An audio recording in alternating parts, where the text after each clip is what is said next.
ஜெபம். அன்பின் தகப்பனே, உம்மை நன்றியோடு துதிக்கிறோம் அப்பா, ஸ்தோத்தரிக்கிறோம், நன்றி செலுத்துகிறோம்.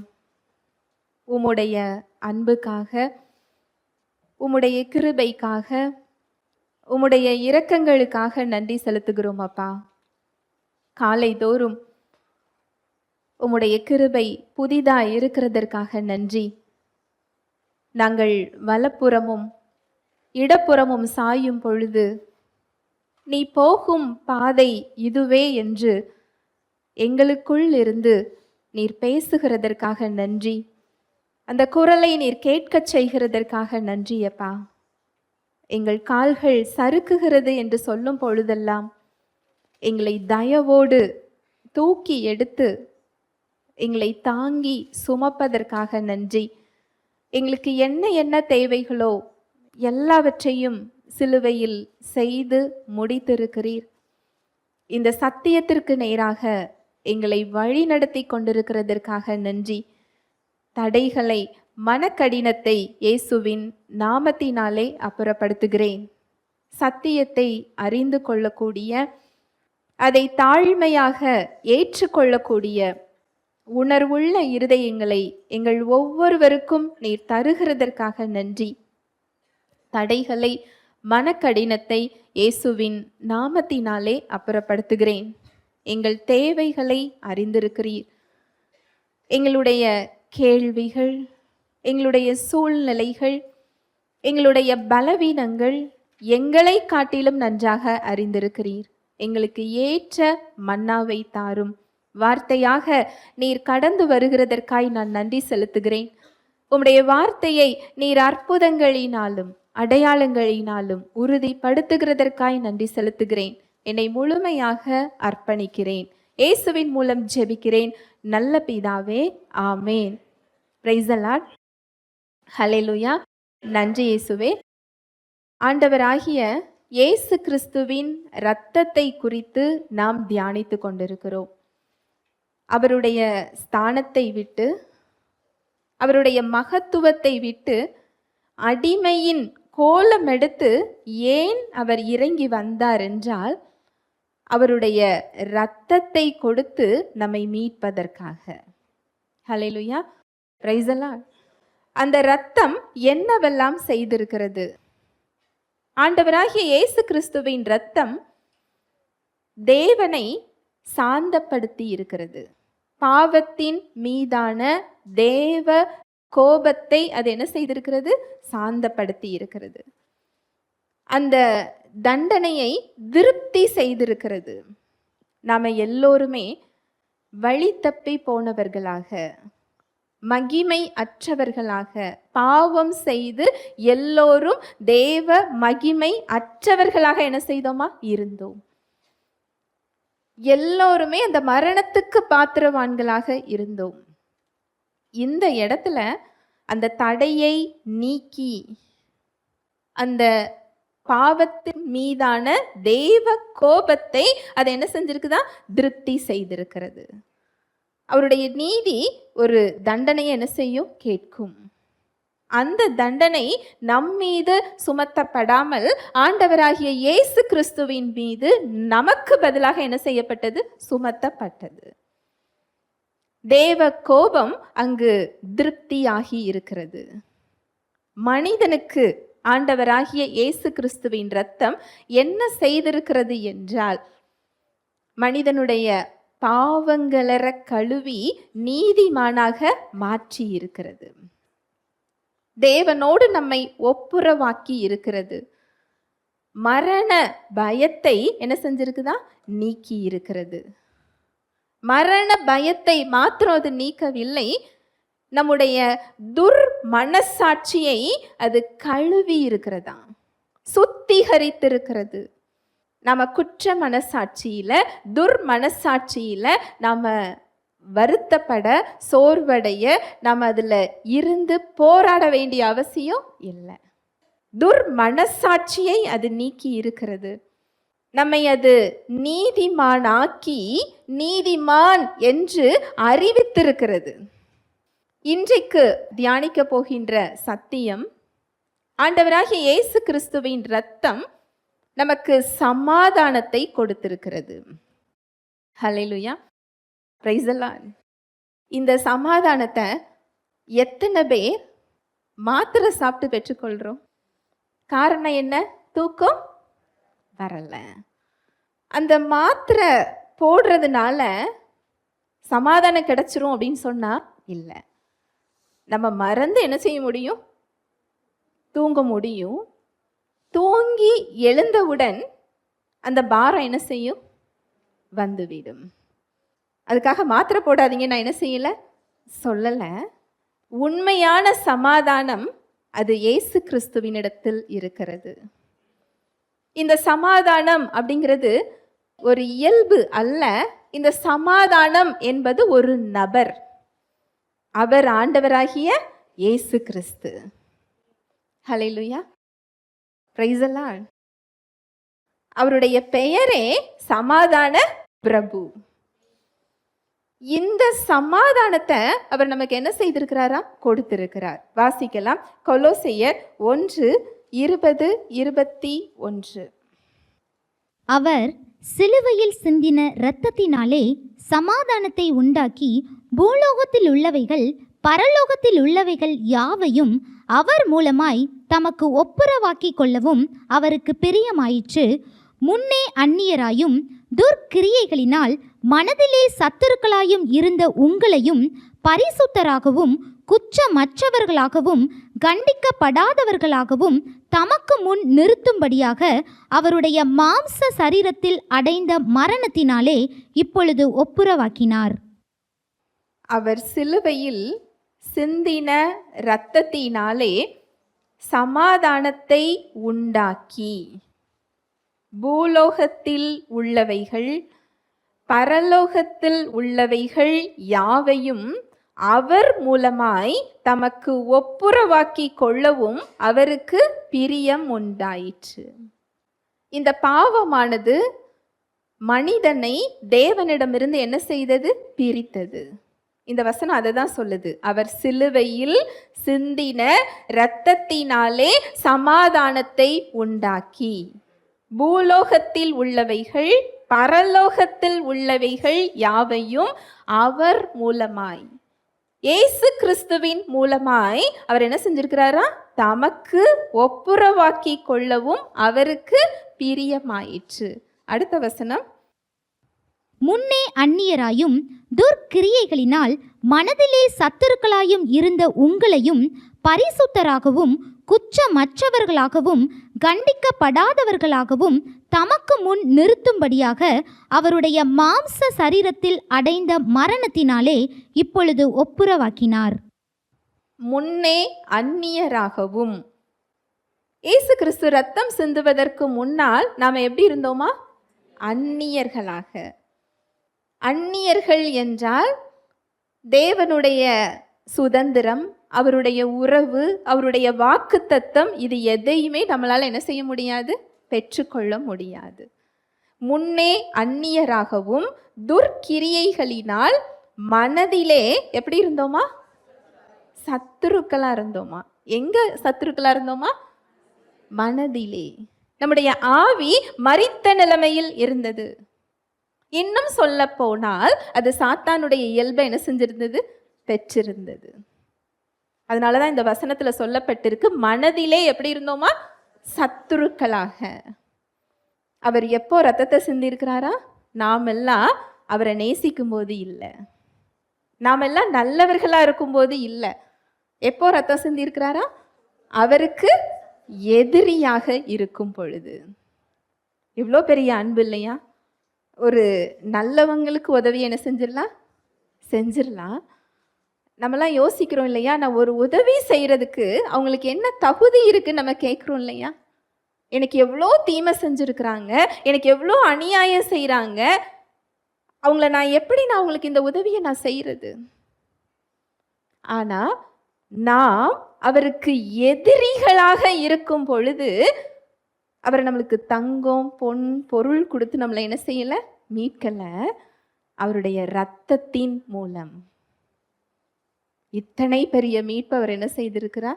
கொடுத்திருக்கிறார். மனதிலே சத்துருக்களாயும் இருந்த உங்களையும் பரிசுத்தராகவும் குற்றமற்றவர்களாகவும் கண்டிக்கப்படாதவர்களாகவும் தமக்கு முன் நிறுத்தும்படியாக அவருடைய மாம்ச சரீரத்தில் அடைந்த மரணத்தினாலே இப்பொழுது என்ன செஞ்சிருக்கிறாரா? ஒப்புரவாக்குவார்னு இருக்குதா? இல்ல, ஒப்புரவாக்கினார். இது வாக்குத்தத்தம் இல்லை, இது நடந்து முடிந்த ஒரு உண்மை சம்பவம். இது கிறிஸ்துவுக்குள்ளான உங்களுடைய இடம், கிறிஸ்துவுக்குள்ளான உங்களது உரிமை. உங்களுடைய புதிய ஆவியில் நீங்கள் இப்படிதான் பிறந்திருக்கிறீர்கள். ஹல்லேலூயா, பிரைஸ் தி லார்ட். தேவனோடு நமக்கு சமாதானம். இது எவ்வளோ பெரிய பாக்கியம் இல்லையா? நீங்க பழைய உடன்படிக்கையை எடுத்து வாசித்து பார்த்தீர்கள் என்றால், நாம் பார்த்து பிரமிக்கின்ற தேவ மனிதர்கள் அவங்க எப்படி ஜெபிப்பாங்க தெரியுமா? தேவனே எனக்கு இரங்கும், என் மீது கிருபையாக இரும், உம்முடைய அபிஷேகத்தை என்னிடமிருந்து என்ன செய்யாதீங்க, எடுத்துக்கொள்ளாதீங்க. அவர்களுடைய ஜெபம் இப்படிதான் இருக்கும். ஆனால் இன்றைக்கு அவருடைய அன்பை பெற்றுக்கொண்ட காலத்தில் வாழ்ந்து கொண்டிருக்கின்றோம். அவருடைய இரக்கம் நமக்கு எப்பொழுதுமே கொடுக்கப்பட்டிருக்கிறது. அது என்றைக்காவது அல்ல, அது எப்பொழுதாவது அல்ல, எப்பொழுதுமே நம்முடைய பெயரில் அது சேமித்து வைக்கப்பட்டிருக்கிறது. அந்த இரக்கம் அவைலபிள். அதனாலதான் எபிரேயர்ல சொல்லப்பட்டிருக்கு, நீங்க ஏற்ற சமயத்துல கிருபையை அடையவும் இரக்கத்தை பெற்றுக்கொள்ளவும் நீங்க தைரியமா என்ன செய்யுங்க, கிருபாசன தண்டைக்கு வாங்க. இப்பேற்பட்ட ஒரு இடத்தை ஆண்டவராகிய இயேசு கிறிஸ்துவின் இரத்தம் நமக்கு கொடுத்திருக்கின்றது. தேவனிடத்தில் சமாதானம். அநேகருக்கு ஒரு சந்தேகம் வருது, நான் இன்றைக்கு வேதம் வாசிக்கலையே, தேவன் என் மேல கோவமா இருப்பாரோ? இன்றைக்கு நான் ஜெபிக்கலையே, இல்லை என்றால் இந்த செயலை நான் செய்யலையே, அவருடைய உறவுல நான் ரொம்ப நாளா இல்லையே, அவர் என் மேல வருத்தமா இருக்கிறாரா, கோபமா இருக்கிறாரா, எரிச்சலா இருக்கிறாரா, அவர்கிட்ட நான் போனால் எனக்கு இது கிடைக்குமா? இந்த எண்ணம் தேவனை அறியாதவர்களுக்கு இல்லை, யார்கிட்ட இருக்கு? அறிந்த விசுவாசிகளுக்கு இருக்குதா இல்லையா? அதனால தான் நம்முடைய சூழ்நிலைகள்ல ஏற்ற சமயத்துல நம்முடைய தேவைகள்ல அவர்கிட்ட செல்லக்கூடிய அந்த தைரியம் நமக்கு இல்லாமல் இருக்கிறது. தைரியமாக உரிமையாக நிச்சயத்துடன் போய் எடுக்கக்கூடிய ஒரு காரியத்தை அழுது புலம்பி கெஞ்சி மஞ்சாடி சோர்வடைந்து என்ன செஞ்சுக்கிட்டு இருக்கிறோம்? நின்று கொண்டிருக்கிறோம். ஏனென்றால் இயேசு கிறிஸ்துவின் இரத்தம் தேவனிடத்தில் எனக்கு சமாதானத்தை உண்டாக்கி இருக்கிறது அப்படிங்கிற சத்தியத்தை அறியாததினால். ஓசியால சொல்லப்பட்டிருக்கு, என் ஜனங்கள் அறியாமையினால் என்ன செய்றாங்களா? சங்காரமாகிறார்கள். தேவனை குறித்த அறிவு அவசியம். நம்ம சாப்பிட்றோமோ சாப்பிடலையோ, அவரை குறித்த அறிவு அவசியம். நம்ம தேவைகளை தேடுறோமோ இல்லையோ, அவரை குறித்த அறிவு அவசியம். ஏன் தெரியுமா? இந்த உலகத்துல நமக்கு எதிராளி ஒருவன் இருக்கிறான். இன்றைக்கு நீங்க உங்க பலவீனங்களையோ, உங்க பிரச்சனைகளையோ, உங்களை எதிர்த்து வருகிற மனிதர்களையோ, உங்க சூழ்நிலைகளையோ, உங்க போராட்டங்களையோ நீங்க எதிரின்னு சொல்லி பார்த்தீர்கள் என்றால் சத்தியம் அப்படி சொல்லல. உங்களுக்கு எதிராளி ஒரே ஒரு எதிராளி தான், பிசாசானவன். இந்த பிசாசானவனுக்கும் விசுவாசி மேல என்ன கிடையாது? அதிகாரம் கிடையாது. நம்ம மேல அவனுக்கு அதிகாரம் கிடையாது, அவனுக்கு வல்லமையும் கிடையாது. நீங்க நினைப்பது போல அவன் மிகுந்த ஆற்றல் உள்ளவன் அல்ல. நம்முடைய கால்களுக்கு கீழாக்கப்பட்டிருக்கின்றான். இன்றைக்கு நீங்க எந்த பிரச்சனையை உங்க தலை மேல தூக்கி வைத்திருக்கிறீர்களோ அதை ஆண்டவராகிய இயேசு கிறிஸ்து உங்களுடைய கால்களுக்கு கீழாக்கி இருக்கிறார். ஹல்லேலூயா, பிரைஸ் தி லார்ட். இந்த சாத்தானுடைய வல்லமை, அவனுடைய ஸ்பெஷாலிட்டி என்ன தெரியுமா? பொய் சொல்றது தான். நீங்க நம்புகின்ற விதமாக, உங்க சூழ்நிலைகள் மூலமாக, உங்க உணர்வுகள் மூலமாக, நீங்க பார்க்கின்ற காரியங்கள் மூலமாக பொய் சொல்றது தான். தேவனுடைய அன்பையும் அவர் செயல்படுகின்ற முறையையும் இயேசு கிறிஸ்துவின் இரத்தத்தின் மூலம் நமக்கு எப்பேற்பட்ட கிருபை கிடைத்திருக்கிறது, எப்பேற்பட்ட ஸ்தானம் நமக்கு கிடைத்திருக்கிறது. இந்த சத்தியம் தெரியலன்னு சொன்னா அவன் சொல்லுகின்ற பொய்யை நாம் நம்புவதின் மூலம் அவர் கொடுத்த சுதந்திரத்தை நாம் அனுபவிக்காமல் இருக்கிறோம். அவர் கொடுக்காமல் இல்லை. ஹல்லேலூயா, பிரைஸ் தி லார்ட். இயேசு கிறிஸ்துவின் இரத்தம் தேவனிடத்தில் நமக்கு சமாதானத்தை பெற்று தந்திருக்கின்றது. உங்களுடைய செயல்களின் அடிப்படையில் இல்லை. அவர் எப்பொழுதும் உங்கள் பெயரில் சமாதானமாகவே இருக்கிறார். உங்க மீது எப்படி இல்லை? கோபமா இல்லை.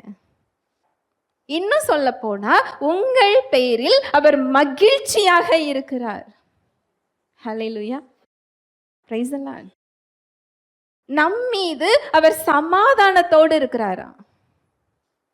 உலகத்தையே படைத்த தேவன், ராஜாதி ராஜா, நம்முடைய அப்பா நம் மீது சமாதானத்தோட இருக்கிறார் என்றால் நாம ஏன் கவலைப்படணும்? நம்முடைய பிள்ளைகளே நம்மிடம் வந்து பரிசாக ஒரு பொருளை கேட்கும்போது அம்மா அப்பாவோட மனநிலை எப்படி இருக்கு? அவங்க சந்தோஷமா இருக்காங்களா, கோவமா இருக்கிறாங்களா? கோவமா இருந்தா என்ன செய்ய மாட்டாங்க? கேட்க மாட்டாங்க. ஏன்னா கோவத்துல அது என்ன செய்யாது? கிடைக்காது. சந்தோஷமா இருந்தா அது டபுளா என்ன செய்யும்? கிடைக்கும். அந்த மனநிலைமைய செக் பண்ணிட்டு தான் வந்து என்ன செய்வாங்க? கேட்பாங்க. சந்தோஷமாக இருந்தால் கேட்டது உடனே என்ன செய்யும்? கிடைக்கும். நம்மீது நம்முடைய பரம தந்தை சமாதானத்தோடு இருக்கிறார். நீங்கள் கேட்கிறதற்கு முன்னமே உங்களது தேவை இன்னதென்று அவர் அறிந்திருக்கின்றார். அவர் உங்களை ஏன் கேட்க சொல்றாரு அப்படின்னு சொன்னா, ஏற்கனவே கொடுத்த ஒன்றை நீங்கள் சுதந்திரித்துக் கொள்வதற்காக அவர் அதை பேச சொல்றாரு. இனிமேல் தான் பெற்றுக்கொள்ள வேண்டும் என்பதற்காக அல்ல. அந்த விசுவாசத்தோடு ஏன் பேச வேண்டும்? ஜீவன் அப்பொழுது வெளிப்படும். ஹல்லேலூயா, பிரைஸ் தி லார்ட். நம் பெயரில் அவர் சமாதானமாக இருக்கிறார். ஒரு பெரிய பதவியில் இருக்கக்கூடிய ஒரு நட்போ ஒரு தயவோ நமக்கு கிடைத்தால் எவ்வளோ ஒரு கான்ஃபிடென்ட்டா இருக்கும் இல்லையா? இன்னார் என்னுடைய நண்பர், இவங்க கிட்ட எனக்கு தயவு எப்பொழுதும் உண்டு. அந்த காரியத்தை குறித்து எவ்வளவு நிச்சயத்தோட இருப்போம். நம்மிடத்தில் சமாதானத்தை கொண்டிருக்கின்ற தேவன் இந்த உலகத்தில் உள்ளவர் இல்லை, வானத்தையும் பூமியையும் படைத்தவர். அதுதான் தாவீது ராஜா சொல்றாரு, எனக்கு உதவி இங்கிருந்து வரவில்லை. எங்கிருந்து வரப்போகுது? வானத்தையும் பூமியையும் படைத்த கர்த்தரிடத்திலிருந்து. அவர் என் மீது சமாதானமாக இருக்கிறார் என்றால் ஏன் நாம் சமாதானம் இழந்து நிற்கிறோம்? வாசிக்கலாம், ரோமர் 5:1. இவ்விதமாக நாம் விசுவாசத்தினாலே நீதிமான்கள் ஆக்கப்பட்டிருக்கிறபடியால் நம்முடைய கர்த்தராகிய இயேசு கிறிஸ்து மூலமாய் தேவனிடத்தில் சமாதானம் பெற்றிருக்கிறோம். இவ்விதமாக நாம் விசுவாசத்தினாலே நீதிமான்களாக்கப்பட்டிருக்கின்றபடியால் நம்முடைய கர்த்தராகிய இயேசு கிறிஸ்து மூலமாய் தேவனிடத்தில் சமாதானம் பெற்றிருக்கின்றோம். தேவனிடத்தில் சமாதானம் பெற்றிருக்கிறோம். நமக்குள்ளேயும் சமாதானத்தை அவர் கொடுத்திருக்கின்றார். பிறரிடத்திலையும் சமாதானமா இருக்கக்கூடிய வாழ்வை நமக்கு என்ன செஞ்சிருக்கிறார்? கொடுத்திருக்கின்றார். இந்த ரட்சிப்புல இந்த பலன்கள் நமக்கு கொடுக்கப்பட்டிருக்கு. நமக்குள்ளேயும் அந்த சமாதானம் கொடுக்கப்பட்டிருக்கு, தேவனிடத்திலையும் சமாதானம் பெற்றிருக்கிறோம். ஏன் நமக்கு அந்த சமாதானத்தை அனுபவிக்க முடியவில்லை என்றால், இந்த வசனத்துல பதில் இருக்கு. இவ்விதமாக நாம் விசுவாசத்தினாலே நீதிமான்களாக்கப்பட்டிருக்கின்றபடியால் நம்முடைய கர்த்தராகிய இயேசு கிறிஸ்து மூலமாய் தேவனிடத்தில் சமாதானம் பெற்றிருக்கின்றோம். தேவனிடத்துல இந்த சமாதானம் எனக்கு எப்படி கிடைச்சிருக்கு? நாம செஞ்ச செயல்களின் மூலம் என்ன செய்யல? கிடைக்கல. ஏன் தெரியுமா? இயேசு கிறிஸ்து எப்பொழுது ரத்தம் சிந்தினாரு? நம்ம பிறந்து நம்ம எல்லாம் பாவம் செஞ்ச பிறகா? இல்லை, நாம பிறப்பதற்கு முன்பதாக. நம்முடைய தேவைகள் உருவாகிறதற்கு முன்பதாகவே நமக்கான மீட்பு சிலுவையில் என்ன செய்யப்பட்டாச்சு? கொடுக்கப்பட்டாச்சு. ஏற்கனவே கொடுத்த ஒரு விடுதலைய எந்த செயலை செஞ்சு நாம பெற முடியும்? தேவனிடத்துல தயவையும் கிருபையையும் அவர் இரக்கத்தையும் அவர் சமாதானத்தையும் நான் என்ன செய்தால் பெற முடியும் என்று நம்முடைய பலத்துல நம்முடைய செயல்கள்ல நாம என்ன செஞ்சுக்கிட்டு இருக்கிறோம்? தேடிக்கொண்டிருக்கிறோம். நான் இந்த செயலை செஞ்சுட்டேன், அந்த செயல் நமக்கு வேண்டுமானால் திருப்தியாக என்ன செய்யலாம்? இருக்கலாம். நான் வேதத்தை ஒரு 100 தடவை என்ன செஞ்சுட்டேன்? வாசிச்சிட்டேன். நான் இவ்வளோ நேரம் ஒரு நாளைக்கு நான் ஜெபிக்கிறேன். நான் மறுபடியும் சொல்கிறேன், இந்த செயலெல்லாம் நல்ல செயல்கள் தான், நம்ம செய்ய வேண்டிய செயல்கள் தான். ஆனால் இந்த செயல்கள் நம்மை தேவனோடு ஒப்புரவாக்கவில்லை, ஒப்புரவாக்கவும் முடியாது. ஏன் தெரியுமா? அது ஆண்டவராகிய இயேசு கிறிஸ்துவின் ரத்தம் மாத்திரமே செய்ய முடியும். இந்த செயல்கள் எல்லாம் அதை செய்ய முடியும் என்றால் அவர் இறங்கி வர தேவை இல்லை. இந்த செயல்களின் மூலம் நம்ம தேடும் பொழுதுதான் நமக்கு அங்க சமாதானத்தை இழந்துடுறோம். நான் செஞ்ச செயல்கள் இன்னும் காணாதோ, போதாதோ, நான் இன்னும் செயல்களை செய்ய வேண்டுமோ, அந்த செயல்களிலேயே நம்ம சோர்வை என்ன செய்து கொள்றோம்? பெற்றுக்கொள்றோம். அநேகரை நான் பார்க்கும்போது அவங்க சொல்ற ஒரு காரியம் என்னவா இருக்கும் என்றால், நான் சிறு வயதிலேயே தேவனை அறிந்தவன், நான் அறிந்தவள், அவருக்கு பயந்து நான் நடக்கிறேன், நான் பொய் சொல்றது இல்லை, யாருக்கும் எந்த அநியாயமும் செய்யறது இல்லை, எனக்கு ஏன் இந்த பிரச்சனை? எனக்கு வேதத்தில் அத்தனை வசனம் தெரியும், நான் இந்த ஊழியத்தை செஞ்சுருக்கிறேன், இந்த சண்டே கிளாஸ் எடுத்திருக்கிறேன், நான் விபிஎஸ் எடுத்திருக்கிறேன், நான் இவங்களுக்கெல்லாம் இவ்வளோ உதவி செஞ்சுருக்கிறேன், எனக்கு ஏன் இந்த பிரச்சனை? இப்படி விடுதலையை அவர் என்ன செய்யலை? கொடுக்கல. நீங்க அன்பு செய்தாலும் அவரை அன்பு செய்யவில்லை என்றாலும் அவரது அன்பு மாறுவது இல்லை. ஹல்லேலூயா, பிரைஸ் தி லார்ட். இது எத்தனை பேருக்கு தெரியும்? நீங்கள் தேவனை அன்பு செய்தாலும் அவரை நீங்கள் அன்பு செய்யவில்லை என்றாலும் உங்கள் பேரில் அவர் வைத்திருக்கின்ற அன்பு மாறப்போவது இல்லை. அப்புறம் ஏன் நான் அவர் அன்பு செய்யணும்னு கேட்குறீங்களா? நீங்கள் அவரை அறிந்து கொள்ளவில்லை என்றால் அவரது அன்பை உங்களால் விசுவாசிக்க முடியாது. அவர் மாறப்போவது இல்லை, நீங்கள் மாறிவிடுவீர்கள். நான் சொல்ல வர்றது புரியுதா? அவரது வார்த்தையை நீங்கள் அறிந்து கொள்ளவில்லை என்றால், சத்தியத்தை தெரிந்து கொள்ளவில்லை என்றால், அவரது அன்பை நீங்கள் புரிந்து கொள்ளவில்லை என்றால் மாறுவது அவர் இல்லை. ஏனென்றால் அவர் மாறாதவர், அவருடைய அன்பு ஒரு காலம் மாறாது. அதை அறிந்து கொள்ளவில்லை என்றால் நாம் என்ன செஞ்சிருவோம்? மாறிவிடுவோம். அவரை விசுவாசிக்க முடியாது, அவருடைய அன்பை நம்மளால என்ன செய்ய முடியாது? நம்ப முடியாது. அதனால் வேதம் வாசிப்பது அவசிய தேவை. சத்தியத்தை அறிந்து கொள்வது மிகவும் தேவை. ஒரு ஆவிக்குரிய ஐக்கியம் தேவை. ஆனால் இது ரட்சிப்பை கொடுப்பது இல்லை. இதன் அடிப்படையில் அவரிடத்தில் நீங்கள் சமாதானத்தை என்ன செய்யல? பெற்றுக்கொள்ளவில்லை. ஆனா நாம என்ன நினைக்கிறோம்? நான் இதெல்லாம் செஞ்சதுனால தேவன் என்ன செஞ்சிருக்கிறாரு? ஏற்றுக்கொண்டிருக்கின்றார். இல்லை, இயேசு கிறிஸ்துவின் இரத்தத்தின் மூலமாக அவர் உங்களை ஏற்றுக்கொண்டிருக்கின்றார். ஹல்லேலூயா, பிரைஸ் தி லார்ட். அந்த வசனத்தை மறுபடி வாசிக்கலாம். ரோமர் 5:1. இவ்விதமாக நாம் விசுவாசத்தினாலே நீதிமான்கள் ஆக்கப்பட்டிருக்கிறபடியால் நம்முடைய கர்த்தராகிய இயேசு கிறிஸ்து மூலமாய் தேவனிடத்தில் சமாதானம் பெற்றிருக்கிறோம். இவ்விதமாக நாம் விசுவாசத்தினாலே நீதிமான்களாக்கப்பட்டிருக்கின்றபடியால். அப்படி என்றால் இயேசு கிறிஸ்துவின் இரத்தம் நமக்கு அங்கு ஒரு மீட்பை சிலுவையில் கொடுத்திருக்கின்றது. இந்த இரத்தத்தை, இயேசு கிறிஸ்துவை நீங்கள் விசுவாசிக்கும் போது மாத்திரமே அந்த இடத்தை நீங்கள் பெற முடியும்.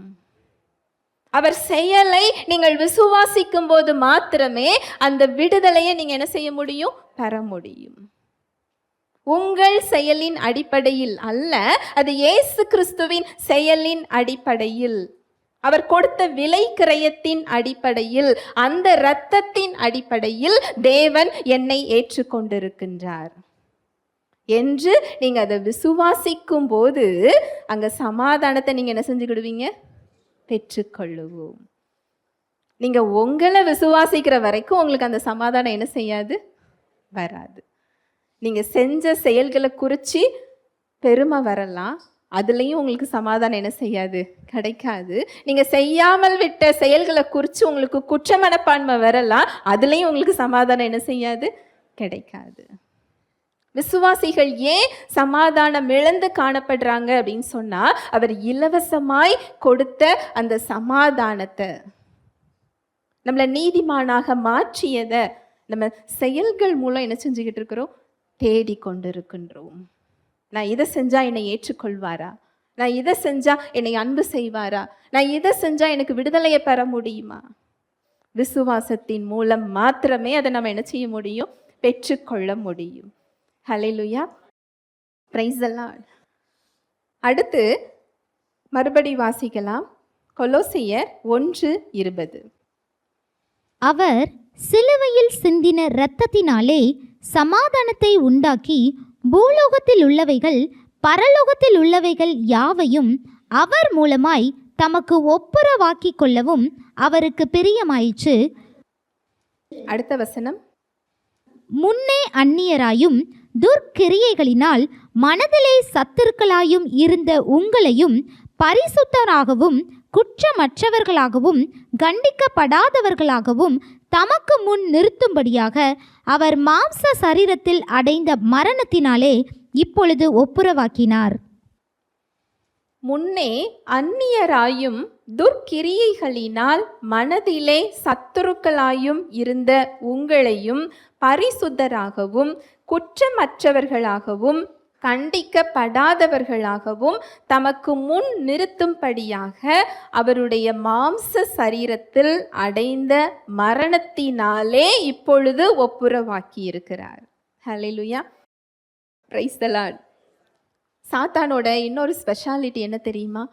தேவனை அறியாதவர்களை அவர்களுக்கு ஏற்ற மாதிரி ஏமாற்றுகிறது. தேவனை அறிந்து ரட்சிப்பை பெற்றுக்கொண்ட விசுவாசிகளை அவர்களுக்கு ஏற்ற மாதிரி, அவங்களுக்கு எந்த இடம் தெரியாதோ அந்த இடத்தை வச்சு வஞ்சிக்கிறது, ஏமாற்றுகிறது.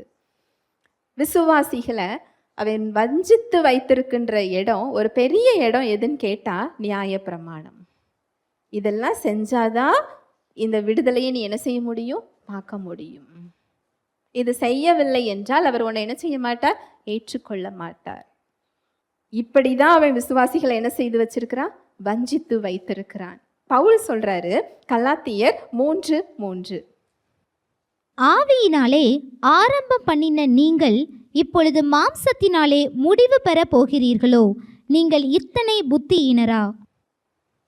ஆவியினாலே ஆரம்பம் பண்ணின நீங்கள் இப்பொழுது மாம்சத்தினாலே முடிவு பெற போகிறீர்களோ? நீங்கள் இத்தனை புத்தியீனரா? ஆங்கிலத்தில் எப்படி இருக்கும் அப்படின்னு சொன்னா ஃபூலிஷ் அப்படின்னு இருக்கும். இத்தனை அறிவில்லாதவர்களான்னு கேட்கிறாரு. எதற்காக அவர் அப்படி கேட்கிறாரு? இந்த வசனம் என்ன சொல்லுது? ஆவியினாலே ஆரம்பம் பண்ணின நீங்கள் அப்படின்னா என்ன அர்த்தம் தெரியுமா? நம்ம ரட்சிப்பை பெற்றுக்கொண்டது நம்முடைய கிரியைகளினால், நமது செயல்களினால், பக்தி செயல்களினால் அல்ல, நம்முடைய நற்கிரியைகளினால் அல்ல, நம்முடைய சடங்காச்சாரங்களினால் அல்ல, முன்னோர்களுடைய பாரம்பரிய வழிபாடுகளினால் அல்ல. இயேசு கிறிஸ்து எனக்காக ரத்தம் சிந்தி இருக்கிறார். அவருடைய ரத்தம் என்னை பாவங்களற கழுவி இருக்கிறது. என்னுடைய தண்டனையை அவர் என் சார்பில் எனக்காக என்ன செய்திருக்கிறார்? ஏற்றுக்கொண்டிருக்கிறார். எனக்காக அவர் மரித்தார். தேவன் அவரை 3ஆம் நாள் உயிரோடு எழுப்பி இருக்கிறார். அவரை என் இரட்சகராக நான் ஏற்றுக்கொள்ளுகிறேன் என்று சொல்லி நீங்கள் சுவிசேஷத்தை கேட்கும் போது, இயேசு கிறிஸ்துவை இரட்சகராக ஏற்றுக்கொள்ளும் பொழுது, பரிசுத்த ஆவியானவர் உங்களுடைய பழைய ஆவியை மறைய பண்ணி உங்களுடைய ஆவியில புது ஆவி என்ன செய்கிறார்? கொடுக்கின்றார். அதுதான் வசனம் சொல்லுது, ஒருவன் கிறிஸ்துவுக்குள் இருந்தால் எப்படி இருக்கிறாங்களா? புது சிருஷ்டி. தேவனோடு நம்முடைய உறவு எப்படி ஆரம்பிச்சிருக்கு? ஆவியில ஆரம்பிச்சிருக்கு. நம்முடைய செயல்கள் அது என்ன செய்யல? ஆரம்பிக்கல. பரிசுத்த ஆவியானவர் மூலம் ஆவியில அது ஆரம்பம் பெற்றிருக்கிறது. ஸ்டார்டிங் பாயிண்ட் அதுதான். எங்க ஆரம்பிச்சிருக்கு? ஆவியில. நம்முடைய செயல்கள்ல இல்ல, அது பரிசுத்த ஆவியானவரின் கிரியை. ஸ்டார்டிங் பாயிண்ட் ஆவியில தான் ஆரம்பிக்கிறோம்னு சொன்னா அடுத்த ஸ்டேஜ் எப்படி வரும்? அதுவும் எப்படி தான் வரும்?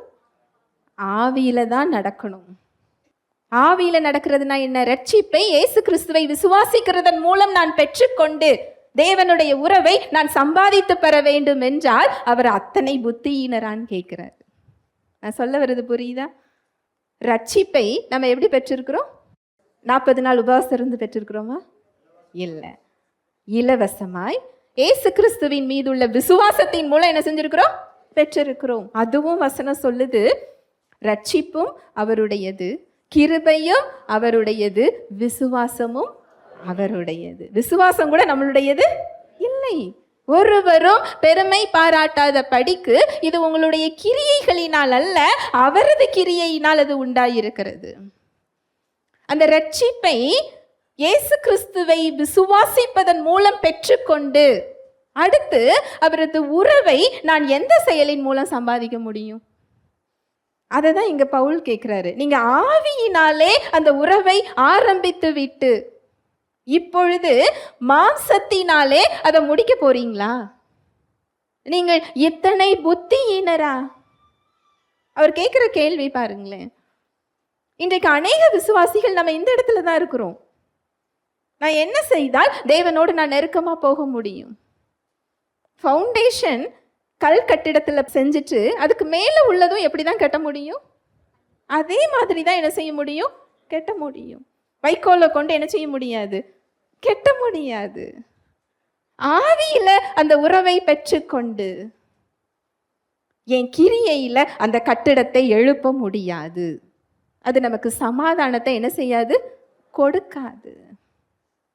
அதனாலதான் நமக்கு போராட்டங்களின் மத்தியில நமக்கு சமாதானம் இல்லை. தைரியமா போய் நிற்க வேண்டிய இடத்துல நம்ம தயங்கி தயங்கி நின்று கொண்டிருக்கின்றோம். உரிமையாக செல்லக்கூடிய இடத்துல எனக்கு கிடைக்குமா கிடைக்காதா என்ற இரு மனதோடு சந்தேகத்தோடு என்ன செஞ்சுக்கிட்டு இருக்கிறோம்? நின்று கொண்டிருக்கின்றோம்.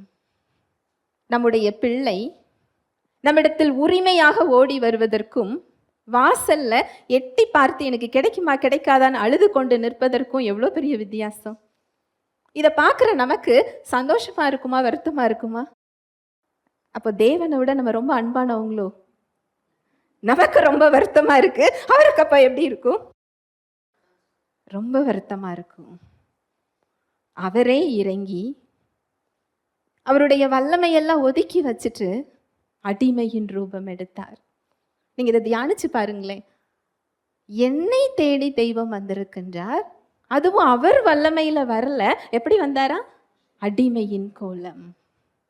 இந்த உலகத்தையே படைத்தவருக்கு தலை சாய்க்கிறதுக்கு என்ன இல்லையா? இடம் இல்லையா? இது எப்பேற்பட்ட அன்பு! உங்கள் மீது, என் மீது அவர் கொண்ட அன்பு. எதுக்காக இந்த இடத்தை அவர் தேர்ந்தெடுத்தார்? என்ன நோக்கம்? நீங்களும் நானும் விடுதலைய பெற்றுக்கொள்ளணும், அவருடைய உறவுக்குள்ள வரணும், அவருடைய பிள்ளையாக மாற வேண்டும். இவ்வளோ பெரிய செயலை செஞ்சு நம்மை பிள்ளையாக மாற்றி ஒரு பெரிய சுதந்திரத்தை கொடுத்திருக்கின்றார். ஒரு ஐஸ்வர்யமான சுதந்திரம். சுதந்திரத்தின் ஐஸ்வர்யம் சொல்லி பவுல் சொல்றாரு. இந்த சுதந்திரத்தின் ஐஸ்வர்யத்தை தெரிந்து கொள்ளக்கூடிய பிரகாசமுள்ள மனக்கண்களை கொடுக்குமாறு நான் ஜெபிக்கிறேன்னு கேட்கிறாரு. அவங்களுக்கு சுகத்தை கொடுங்கன்னு அவர் என்ன செய்யல? ஜெபிக்கல. நாம சுகத்துக்காக ஜெபிக்கிறோம். அங்க பவுல் சுகத்துக்காக என்ன செய்யல? ஜெபிக்கல. எழுந்து நட, விடுதலையை பெற்றுக்கொள். அதுதான் சுதந்திரத்தின் ஐஸ்வர்யம். நம்ம ஐஸ்வர்யம்னு சொன்னோடனே பணம், செல்வம் அப்படின்னு சொல்லி நினைக்கிறோம். பலாப்பழத்தில் ஒரு சொலைய கையில் எடுத்துக்கொண்டு நான் எல்லாத்தையும் பெற்றுக்கொண்டேன்னு சொல்ல முடியுமா?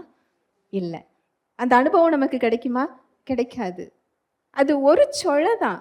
மொத்த பழமும் எங்கே இருக்குது? பழத்துக்குள்ளே இருக்குது. அதுபோல் ரட்சிப்பில் ப்ராஸ்பெரிட்டி இருக்குது, நான் இல்லைன்னு சொல்லலை. அது ஒரு சுளை. அந்த மொத்த பழமும் இயேசு கிறிஸ்து. ஹல்லேலூயா, பிரைஸ் தி லார்ட். இத்தனை பெரிய சுதந்திரத்தை ஐஸ்வர்யம் என்று பவுல் சொல்லுகிறார். இதை புரிந்து கொள்ளக்கூடிய பிரகாசம் உள்ள மனக்கண்கள் தேவனே அவர்களுக்கு இறங்கி கொடுன்னு அவர் என்ன செய்யல? ஜெபிக்கல.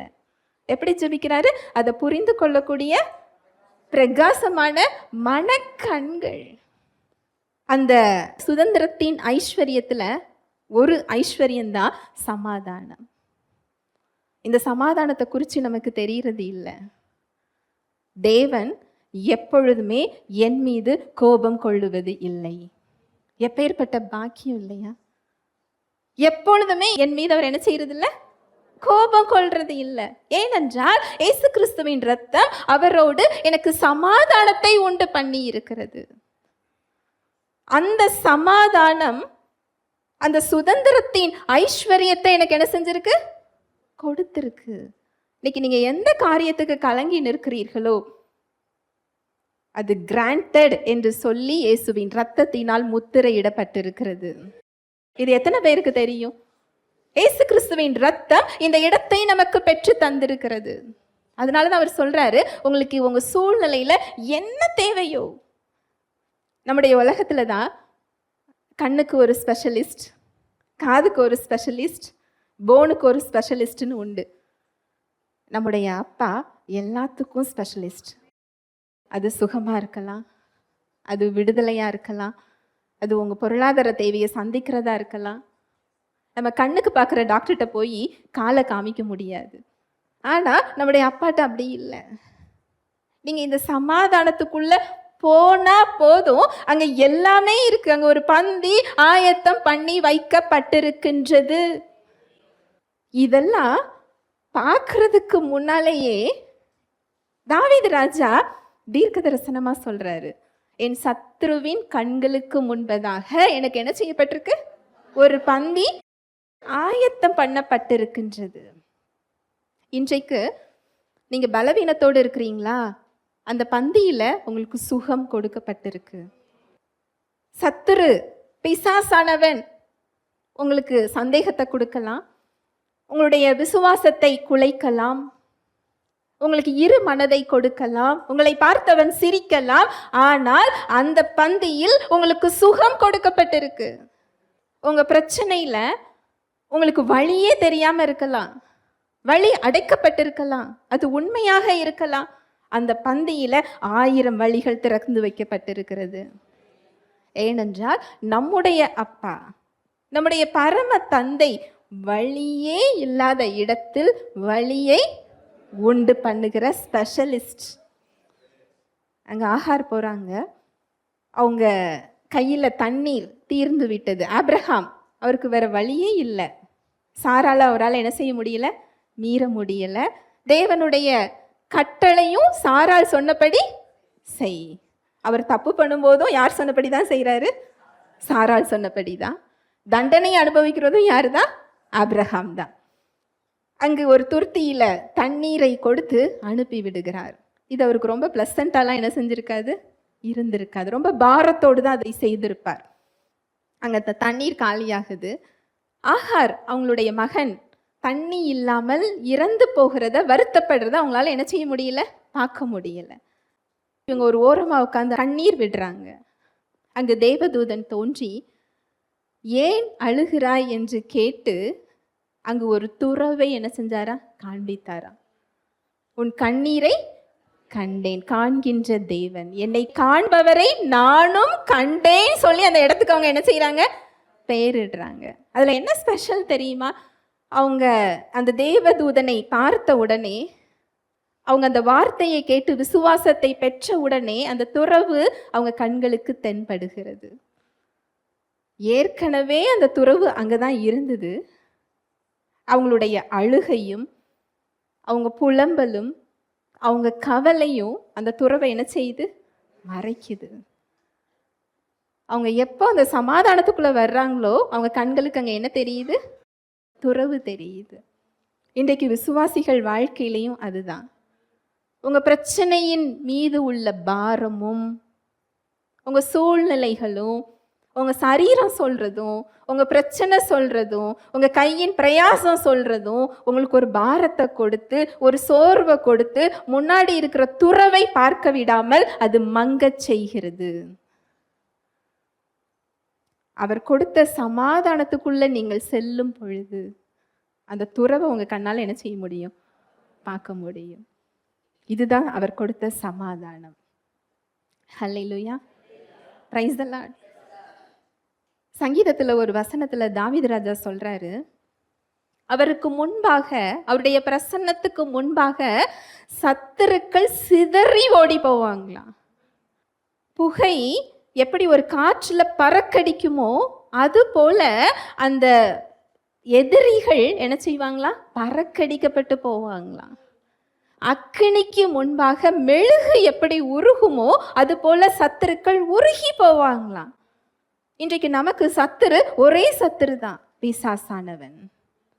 வியாதிங்கிற வடிவத்துல, மன நிம்மதி இல்லாம, பிரச்சனைகள்ங்கிற ரூபத்துல, அநேக காரியங்கள். இது எல்லாத்துக்கும் பின்னாடி நீங்க பார்த்தீங்கன்னு சொன்னா மனுஷங்க இல்லை, ஒரே ஒரு எதிராளி, அவன் பிசாசானவன். இந்த பிரச்சனைகள் எல்லாம் அவருக்கு முன்பாக, அக்கினிக்கு முன்பாக மெழுகு எப்படி உருகுமோ அது போல உருகக்கூடியது. அந்த சமாதானத்துல அந்த வாழ்வு இருக்கிறது. ஹல்லேலூயா, பிரைஸ் தி லார்ட். அவர் இலவசமாக கொடுத்த ஒன்றை நம்ம செயல்கள்ல நம்ம தேடுறோம். நீங்க ஏற்கனவே அவர்கிட்ட சமாதானம் இருக்கிறது என்று விசுவாசித்து அந்த இளைப்பாறுதலுக்குள் செல்லும் பொழுது அங்கு அந்த பலனை, அந்த சுதந்திரத்தின் ஐஸ்வர்யத்தை உங்களால என்ன செய்ய முடியும்? பெற்றுக்கொள்ள முடியும்.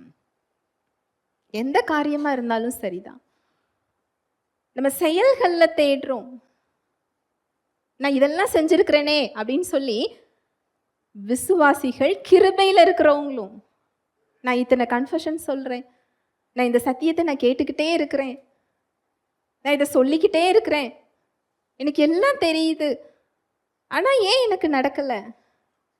இந்த விசுவாசத்தை நீங்க இளைப்பாறுதல்ல இருந்து சொல்றீங்களா, பயத்தின் அடிப்படையில சொல்லிக்கிட்டு இருக்கிறீங்களா? நான் கேட்கறது புரியுதா? எப்படியாவது எனக்கு இதை கொடுக்கணும், இதை எப்படியாவது நான் பார்க்கணும், எனக்கு அவர் எப்படியாவது தந்துருவாரான்னு சொல்லி பயத்துல சொல்லிக்கிட்டு இருக்கிறீங்களா, இல்ல இளைப்பாறுதல்ல இருந்து சொல்றீங்களா?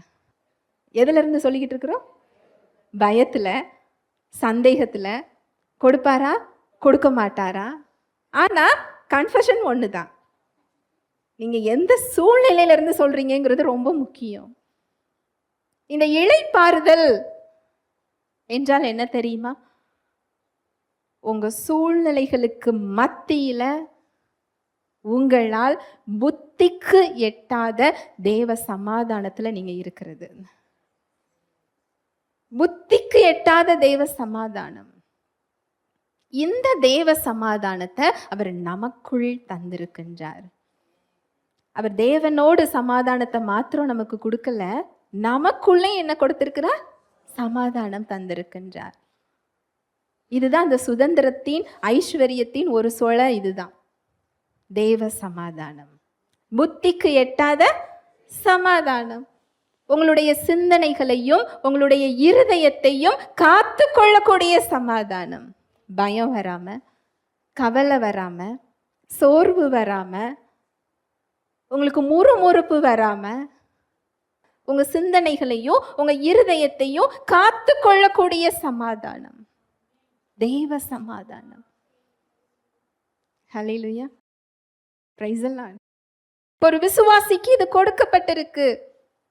இதுதான் அவர் நமக்கு கொடுத்திருக்கின்ற சுதந்திரத்தின் ஐஸ்வர்யம்.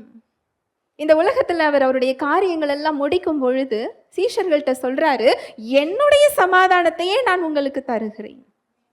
நீங்க ஒரு சுகத்தை கேட்டு கொண்டிருப்பீர்கள் என்றால் அவர் வார்த்தை சொல்லுது, ஏன் சமாதானத்தை உனக்கு தருகின்றேன். ஒரு பிரச்சனையில விடுதலை என்று நீங்கள் நின்று கொண்டிருப்பீர்கள் என்றால், ஒரு தேவை என்று நின்று கொண்டிருப்பீர்கள் என்றால், அவரது வார்த்தை சொல்லுகிறது, என்னுடைய சமாதானத்தை உங்களுக்கு நான் என்ன செய்கிறேன்? தருகிறேன். ஆரம்பத்தில் எனக்கு இது புரியல. நான் கேட்டது சுகம், அவர் என்ன சொல்றாரு? சமாதானம். சாப்பாடு கேட்குறவங்களுக்கு ட்ரெஸ்ஸை தூக்கி கையில் கொடுத்தா எப்படி இருக்கும்? அவங்க தேவை என்னது? சாப்பாடு. இது சம்பந்தமே இல்லாமல் இருக்குதே அப்படின்னு ஆரம்பத்தில் நான் நினச்சிருக்கிறேன். ஆனால் அவரை பற்றி அறியும் பொழுது, அவர் செஞ்சிருக்கின்ற செயல்களை அறிந்து கொண்டு அந்த விசுவாசத்துக்குள்ள செல்லும் பொழுது, அந்த சமாதானத்தில் என்னை அவர் அழைத்து செல்லும் போது எனக்கான சுகம் அதில் இருந்தது. ஹல்லேலூயா, பிரைஸ் தி லார்ட். உங்களுக்கான தேவைகள் அந்த சமாதானத்தில் இருக்கிறது. அதோட பொருள் அதுதான். நீங்க ஒரு டெஸ்ட், சுய பரிசோதனை உங்களை நீங்களே செஞ்சு பார்த்துக்கலாம். அவர் கொடுத்த விடுதலையை நான் எப்பொழுது பெற்றுக்கொள்ளுவேன் என்று நீங்கள் நினைத்தீர்கள் என்றால், இந்த சமாதானத்தில் நீங்க இருக்கீங்களா இல்லையா? அதுதான் இண்டிகேஷன். அந்த சமாதானத்தில் இல்லை அப்படின்னு சொன்னா, அந்த ப்ராசஸில் நீங்கள் என்ன செஞ்சுக்கிட்டு இருக்கிறீங்க? போய்கிட்டு இருக்கிறோம். இன்னும் சீக்கிரத்தில் அந்த ஸ்டேஷன் என்ன செஞ்சிடும்? வந்துடும். ஹல்லேலூயா, பிரைஸ் தி லார்ட். அந்த சமாதானம் தான் நான் அதை எப்பொழுது பெறப்போகிறேன் என்பதை அறிவிக்கக்கூடிய இண்டிகேஷன். அந்த சமாதானத்தில் அந்த வாழ்வு இருக்கு, அந்த விடுதலை இருக்கு, அந்த கிருபை இருக்கு, அந்த இரக்கம் இருக்கு, அந்த தயவு. சூழ்நிலைகளை, காரியத்தை மாறுதலாய் முடிக்க பண்ணுகின்ற தேவன். எத்தனை பேருக்கு அது தெரியும்? எஸ்தர், மொர்தெகாய் எடுத்துக்கோங்க. அந்த எத்தனையோ நாடுகள், அத்தனை நாடுகளுக்கும் யூதர்களை அழிக்கும்படி அவர் முத்திர மோதிரம் வைத்து சட்டத்தை என்ன செய்கிறார்? அனுப்புகின்றார். ராஜாவே நினைத்தாலும் அதை என்ன செய்ய முடியாது? மாற்ற முடியாது. இங்க ஏதாவது தீர்வு இருக்குதா? இல்லை, அவ்வளவுதான். யூதர்களுடைய நிலைமை அவ்வளவுதான். ஆனா காரியம் அப்படியா முடிந்தது? இல்லை, மாறுதலாய் முடிந்தது. எப்படியானது? அது தேவனால் ஆனது. ஹல்லேலூயா, பிரைஸ் தி லார்ட். அவரால் கூடாத காரியம் என்று ஒன்றுமே இல்லை. அப்பேற்பட்ட தேவன் இன்றைக்கு வானத்தில் இல்லை, பரலோகத்தில் இல்லை, விசுவாசிகளின் ஆவியில் இருக்கிறார். எப்பேற்பட்ட பாக்கியம்! இது சுதந்திரத்தின் ஐஸ்வர்யம். அவர்தான் ஐஸ்வர்யம், அவர்தான் சுதந்திரம், அவர்தான் சமாதானம். அவரை விசுவாசத்தின் மூலம் அந்த சமாதானத்திற்குள் அவர் செல்ல அழைக்கின்றார். உங்க பாரத்தை நீங்க சுமந்தது போதும். ஒன்று அறியாமை. ஏன் இந்த சமாதானத்தை விசுவாசிகள் அனுபவிப்பது இல்லை என்றால், ஒன்று அறியாமை, இன்னொன்று விசுவாசத்தை துவக்குகிறவரும் முடிக்கிறவருமாகிய அவரை பார்ப்பதை விட்டு விட்டு எங்க பார்த்துக்கிட்டு இருக்கிறோம்? பிரச்சனைகளையும் சூழ்நிலைகளையும் என்ன செஞ்சுக்கிட்டு இருக்கிறோம்? பார்த்துக்கிட்டு இருக்கிறோம். நம்முடைய பார்வை என்ன செய்ய வேண்டும்? மாறணும். நாம யார் மாறணும்னு நாம நினைச்சுக்கிட்டு இருக்கிறோம்? தேவன் எப்பொழுது மாறுவார், அவர் எப்பொழுது என் மீது இரக்கம் வைப்பார், எப்பொழுது அவர் கிருபையை தருவார் என்று அவரது கரத்தை பார்க்கிறோம். அவர் யாரை பார்த்துக்கிட்டு இருக்கிறார் தெரியுமா? நம்மை பார்த்து கொண்டிருக்கிறார். எப்பொழுது இவருடைய பார்வை மாறும்? இந்த பலவீனத்தை விட்டு, இந்த சூழ்நிலைகளை விட்டு, இந்த பிரச்சனையை விட்டு என்ன நோக்கி நீ எப்ப பார்க்க போற? ஆவியானவர் இன்று உங்களிடம் கேட்கிறார்.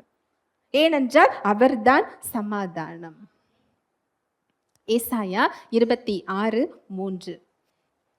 உம்மை உறுதியாய் பற்றி கொண்ட மனதை உடையவன் உம்மையே நம்பி இருக்கிறபடியால் நீர் அவனை பூரண சமாதானத்துடன் காத்து கொள்ளுவீர்.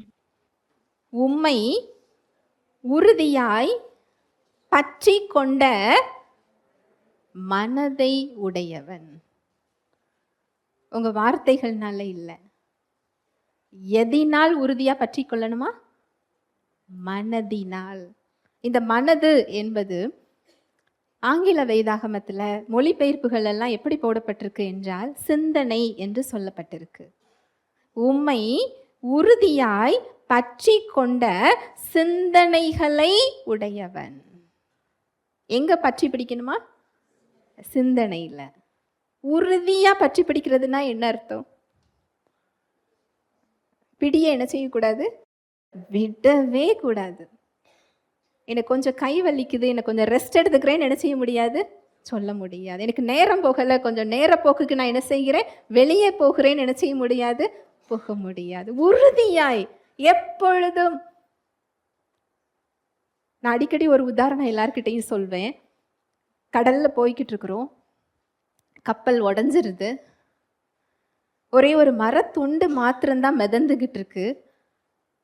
அந்த மரத்துண்டை நம்ம எப்படி பிடிப்போம்? எனக்கு கை வலிக்குன்னு சொல்லுவோமா? சொல்ல மாட்டோம். ஏனென்றால் பிடிக்கலாட்டி என்ன ஆயிரும்? மூழ்க ஆரம்பிச்சிருவோம். இன்றைக்கு இயேசு கிறிஸ்துவை நாம் அப்படிதான் பிடிக்க வேண்டும். உறுதியாய். எப்பொழுதும் எனக்கு வேலை இருக்குன்னு என்ன செய்ய முடியாது? சொல்ல முடியாது. அவரை பிடிச்சுக்கிட்டே தான் அந்த வேலையை என்ன செய்யணும். அந்த வேலை எளிதாக மாறுவதை பார்க்க முடியும். எஃபர்ட்லெஸ். என்னை பலப்படுத்துகிற கிறிஸ்துவினாலே எல்லாவற்றையும் செய்ய எனக்கு பலன் உண்டு. ஒரு வேலையில் உங்களால் 9 வேலை பார்க்க முடியும். அவர் வச்சிருக்கிற திட்டத்தில் செல்ல முடியும். உம்மை உறுதியாய் பற்றி கொண்ட மனதை உடையவன். அப்படி உறுதியாய் நீங்க அவரது வார்த்தையை உங்க சிந்தனையில எப்பொழுதுமே நீங்கள் வைத்திருந்தால் தான் அவரை நீங்க நம்ப முடியும். இல்லை என்றால் உங்களுக்கு நம்பிக்கை என்ன செய்யாது? வராது. நீங்க சூழ்நிலையில ஒரு கண்ணோ அவர்கிட்ட ஒரு கண்ணுன்னு வைத்திருக்கும் போது நீங்க அவரை பார்க்கும்போது ஒரு விசுவாசம் வரும், சூழ்நிலையை பார்க்கும்போது என்ன வரும்? பயம் வரும். ஒரு பெரிய எக்ஸாம்பிள், பேதுரு ஒரு முன் மாதிரியை விட்டுட்டு போயிருக்கிறாரு. எழுந்து வா அப்படின்னு சொன்ன உடனே புயல் அடிக்கும்போது, கடல்ல அலைகள் கொந்தளிக்கும் போது காலை தூக்கி என்ன செய்கிறார்? வைத்து விடுகிறார். அது நின்ற பிறகு இல்லை. ஆனா எனக்கு அடிக்கடி ஒரு கேள்வி வரும், புயல் நின்ற பிறகு கூட பேதுருவால கடல்ல என்ன செய்ய முடியாது? நடக்க முடியாது. அந்த புயலுக்கு மத்தியில தான் காலை தூக்கி வைக்கிறாரு. இயேசு கிறிஸ்துவையே நோக்கி போகும்போது பாதி தூரம் என்ன செய்கிறார்? செல்கிறார். அந்த இடிச்சத்தம் கேட்கும்போது அந்த சத்தத்தை கேட்டு கண்டு என்று வேதம் சொல்லுகிறது. அந்த சத்தத்தை கேட்டு அந்த புயலை கண்டு அடுத்த வார்த்தையை என்ன சொல்லப்பட்டிருக்குன்னா மூழ்க தொடங்கினார். அந்த புயலை பார்க்கும்போது என்ன செஞ்சாரா? மூழ்க ஆரம்பிக்கிறாரா. இன்றைக்கு நாம எவ்வளவு நேரம் புயலை பார்க்குறோம், எவ்வளவு நேரம் இயேசு கிறிஸ்துவை பார்க்குறோம்? என் கேள்வி அதுதான்.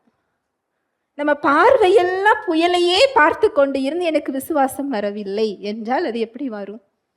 இல்லை என்றால் என் கண் புயலையே பார்த்து கொண்டு இருந்துட்டு இயேசுவின் தலைமைகளால் நான் சுகமானேன் என்றால் அது பயத்துல சொல்றது. இளைப்பாறுதல்ல நீங்க என்ன செய்யல? சொல்லல. Double mind. தேவன் தம்முடைய ஐஸ்வர்யத்தினால் என்னுடைய குறைவுகளை எல்லாம் கிறிஸ்து இயேசுவுக்குள் நிறைவாக்கினார், என் களஞ்சியத்தையே பார்த்துட்டு சொல்றது இல்லை. சமாதானத்துக்குள்ள போங்க, உங்க களஞ்சியங்கள் நிரம்பி இருக்கும். அது ஒரு சொல. அந்த ஆசீர்வாதத்தை அவர் என்ன செஞ்சிருக்கிறாரு? கொடுத்திருக்கிறார். அந்த ஆசீர்வாதம் மட்டும் இல்ல, நீயோ கடன் கொடுப்பாய், கடன் வாங்குவது இல்லை. நீ பட்டணத்திலும் ஆசீர்வதிக்கப்பட்டிருப்பாய், நீ வெளியிலும் ஆசீர்வதிக்கப்பட்டிருப்பாய். ஒரு விசுவாசியோட ஆசீர்வாதம் இது. உங்களோட இன்ஹெரிட்டன்ஸ், உங்களோட சுதந்திரம். நீங்க செய்வதெல்லாம் என்ன செய்யும்? வாய்க்கும். எப்படி வாய்க்கும்லாம் உங்களுக்கு தெரியணும்னு அவசியம் இல்லை. அது என்ன செய்யும்? வாய்க்கும். ஹல்லேலூயா, பிரைஸ் தி லார்ட். கான்ஃபிடன்ஸ். இந்த நிச்சயம் எங்கிருந்து வரும்? அவர்கிட்ட எனக்கு என்ன கொடுக்கப்பட்டிருக்கு? சமாதானம். எனக்குள்ள அந்த தேவ சமாதானத்தை என்ன செய்திருக்கிறார்? கொடுத்திருக்கின்றார். அந்த சமாதானத்தை எப்படி வெளிக்கொண்டு வருவது? உறுதியாய் பற்றி கொண்டிருக்கின்ற மனதை உடையவன் உம்மையே நம்பி இருக்கிறபடியால் நீர் அவனை பூரண சமாதானத்துடன் காத்து கொள்ளுவீர். ஹல்லேலூயா, பிரைஸ் தி லார்ட். 2 சாட்சி நான் சொல்றேன். முதல்ல ஒரு குட்டி குழந்தை, நிறைய காம்ப்ளிகேஷன்ஸ். அந்த பிள்ளைக்கு இன்ஃபெக்ஷன் ப்ளஸ் ஹார்ட்டில் பிரச்சனை. எங்ககிட்ட சொல்லும்போது ஹார்ட்டில் ஹோல் இருக்குன்னு சொன்னாங்க. அந்த நல்ல ரத்தமும் கெட்ட ரத்தமும் சேர்ந்து போகுது, அதுக்கான வால்வு இல்லை அப்படிங்கிறது. அந்த மாதிரி இன்னும் நிறைய கம்ப்ளைண்ட். அந்த அத்தாரிட்டி ப்ரேயர் அதெல்லாம் ஆரம்பத்தில் செய்யும்போது அந்த இன்ஃபெக்ஷன் குறைய ஆரம்பிச்சுது. அடுத்து அந்த சத்தியத்தெல்லாம் நாங்கள் கொடுத்து அந்த அத்தாரிட்டி ப்ரேயர் பண்ணும்போது என்ன நடந்தது அப்படின்னா, டாக்டர் ஹோல் இல்லைங்கிற ரிப்போர்ட் என்ன செஞ்சது? வந்தது. அடுத்து அந்த இருதயத்தில் நல்ல ரத்தமும் கெட்ட ரத்தமும் ஒன்றாக செல்லுது, வால்வு இல்லை, ஆப்ரேஷன் அப்படிங்கிற கண்டிஷன். இன்றைக்கு 9:30க்கு ஆப்ரேஷன் அப்படின்னு சொல்லி ஃபோன் வருது. அப்போ நான் அவங்கக்கிட்ட பேசுகிறேன். இந்த இடத்துல ஆப்ரேஷன் இல்லாமல் நீங்கள் சுகத்தை என்ன செய்ய முடியும்? பெற்றுக்கொள்ள முடியும். ஆனாலும் நீங்கள் அது ஆப்ரேஷன் என்று நீங்கள் விசுவாசிச்சிங்கன்னு சொன்னால் உங்களோட விசுவாசத்துக்கு இறங்கி அவர் என்ன செய்வார்? செயல்படுவார். அந்த செயல்பாடு ஒரு சூப்பர் நேச்சுரலாக இருக்கும். அதில் என்ன செய்ய முடியுமோ அதில் பெஸ்ட்டாக இயற்கைக்கு அப்பாற்பட்ட முறையில் அவர் என்ன செய்வார்? செயல்படுவார். இயேசுவின் நாமத்தினால் அந்த அத்தாரிட்டி ப்ரேயர் செஞ்சு இந்த வார்த்தைகளை சொல்லுங்கன்னு சொல்லும். என்ன ஆச்சரியம் அப்படின்னு சொன்னால், ஆப்ரேஷன் தேட்டருக்குள்ளே போய் ஆப்ரேஷன் என்ன செய்யலை? நடக்கலை. ஹார்ட்டில் ஆப்ரேஷன் இல்லை, ஒரு இன்ஜெக்ஷன் மட்டும் போட்டுட்டு எல்லாமே நல்லா இருக்குது, ஒரு 2 வருஷம் கழித்து பார்க்கலாம், அந்த வால்வு இயற்கையாகவே என்ன செஞ்சிடும்? வளர்ந்துரும், மாறிடும் சொல்லி என்ன செஞ்சிட்டாங்க? அனுப்பி விட்டுட்டாங்க. இந்த சாட்சி நான் ரொம்ப சிம்பிளாக சொல்கிறேன். அவருடைய வல்லமையை நான் பார்க்குறேன். டாக்டர் சொல்கிறது பார்க்குறத என்ன செய்வாங்க? சொல்லுவாங்க. ஆனால் அதை மாற்றுறது யாரு? தேவன். ஹல்லேலூயா, பிரைஸ் தி லார்ட். இன்னொரு சாட்சி, இன்றைக்கு நான் கேட்ட ஒரு சாட்சி. ஒரு சகோதரி இந்த சத்தியத்தில் இருக்கிறாங்க. அவங்க கணவருக்கு கொரோனா இருக்கும்போது இந்த சத்தியத்தை நாங்கள் கொடுத்தோம், அறிந்து கொண்டாங்க. நம்ம ஊழியத்தில் இருக்கிற ஒரு சகோதரியோட உறவினர். அவங்களுக்கு அப்போவே அந்த சத்தியத்தை அவங்க அறிந்து கொள்ள ஆரம்பித்தாங்க. அவங்களுக்கு சமீப காலத்தில் அவங்க கர்ப்பப்பையில் அவங்களுக்கு சில புண்களோ கட்டிகளோ இருந்துதான். அதை செக் பண்ணி பார்க்கும்போது இது கேன்சராக இருக்க வாய்ப்பு இருக்குது, 50-50 சான்ஸ்ன்னு சொல்லி டாக்டர் சொன்னாராம். சொல்லி பயாப்சி எடுக்கணும்னு சொல்லியிருக்கிறாங்க. பயாப்சிக்கும் அவங்க கொடுத்துருக்குறாங்க. பயாப்சிக்கு கொடுத்துட்டு அவங்க வீட்டுக்கு வந்து அந்த உறவினர்கள் சொல்கிறதெல்லாம் கேட்டு 2 நாளில் கேன்சர் பேஷண்ட்டாகவே தன்னை என்ன செய்ய ஆரம்பிச்சிட்டாங்க? பார்க்க ஆரம்பிச்சிட்டாங்களாம். அவங்க சாட்சியை நான் கேட்டேன். அவங்க மாமியார் கொரோனாவில் இறந்து போயிட்டாங்க. அந்த மாமியாரோட கல்லறைக்கு பக்கத்தில் எதிர்த்தால ஒரு ஸ்பேஸ் இருக்குது, காலி இடம். அதில் தான் என் கல்லறை என்ன செய்ய சொல்லணும்? வைக்க சொல்லணும். ஹாஸ்பிட்டல், ஆம்புலன்ஸ், பிள்ளைங்க யாரும் திருமணம் நடக்கலை, திருமணத்தை நான் பார்க்க முடியாது, என் கணவர் வீட்டுக்கு வந்தால் நான் இருக்க மாட்டேனே, அவர் என்ன செய்வார்? அப்படி ஒரு கேன்சர் பேஷண்ட்டாகவே அவங்கள என்ன செய்கிறாங்க? பார்க்குறாங்க. தூக்கம் வரலை. 2 நாளில் ஒரு 3 கிலோ குறைஞ்சிட்டாங்களாம். சாப்பிட முடியலையா. எல்லாரும் என்னைய பார்க்க வருவாங்க. இந்த மாதிரியே அவங்களுடைய கற்பனை, பயம், அவங்களுக்கு எந்த செயலும் செய்ய முடியலை. அப்புறமா தான் சத்தியம் ஞாபகம் வந்துதான். சத்தியத்தை எடுத்து ஒவ்வொரு சத்தியமாக கேட்க ஆரம்பித்தாங்களாம் டெலகிராமில். அதை கேட்க கேட்க கேட்க முதல்ல அந்த சத்தியம் அவங்களுக்கு உள்ள போகலையா. ஏன்னா சிந்தனை முழுவதும் என்ன இருக்கு? பயம். இந்த பயத்தின் மத்தியில சத்தியம் உள்ள என்ன செய்யல? போகல. அவரது வார்த்தை உள்ள போகல. என்ன செஞ்சாங்க அப்படின்னு சொன்னா, நான் கிறிஸ்துவின் சரீரம் அப்படிங்கிற விசுவாச பாடல் இருக்கு இல்லையா, அறிக்கை பாடல், அதை எடுத்து எழுத ஆரம்பிச்சாங்களாம். எழுதிட்டு அந்த வார்த்தையை சத்தமா பேச ஆரம்பிச்சாங்களாம். இதை எழுதி அந்த வார்த்தையை அவங்க பேச பேச அடுத்து சத்தியம் அவங்க சிந்தனைக்குள்ள என்ன செய்ய ஆரம்பிச்சது? போக ஆரம்பிச்சது. ரொம்ப அழகா அந்த ப்ராசஸை சொல்லியிருந்தாங்க. நம்ம அநேகர் எனக்கு பயமா இருக்கு, எனக்கு மைண்டுக்குள்ள சத்தியம் போகலைன்னு நம்ம சொல்றோம். ஆனா அவங்க அது போறதுக்குமே அவரது கிருபை, அவரது வார்த்தை, அவரது விசுவாசம், அவருடைய வல்லமை நமக்கு என்ன செய்யப்பட்டிருக்கு? கொடுக்கப்பட்டிருக்கு. அடுத்து அவங்க சிந்தனைக்குள்ள போக போக போக போக அந்த பயம் அவங்கள விட்டு போகுது, அந்த சந்தேகம் போகுது. அவங்க அதுக்கு இடையில அவங்க கிட்ட யாராவது அவங்கள பரிதாபப்பட்டு பேசுனாங்கன்னா அடுத்து அவங்க விசுவாசத்தை பேச ஆரம்பிச்சாங்களாம். எனக்கு ஒன்றும் இல்லை, நான் எப்படி இருக்கிறேன்? நார்மலாக இருக்கிறேன், நான் சரியாயிட்டேன். அந்த பிரச்சனையை காட்டிலையும் அந்த பயாப்சி ரிப்போர்ட்டை காட்டிலையும் எனக்குள்ள இருக்கிறவர் எப்படி இருக்கிறாரு? பெரியவராக இருக்கிறாரு. எனக்கு அவர் சுகம் கொடுத்துருக்கிறாரு. இயேசுவின் தழும்புகளால் நான் சுகமாயிட்டேன். இந்த 15 நாளில் வரக்கூடிய பயாப்சி ரிப்போர்ட் 33 நாள் ஆச்சுதான்.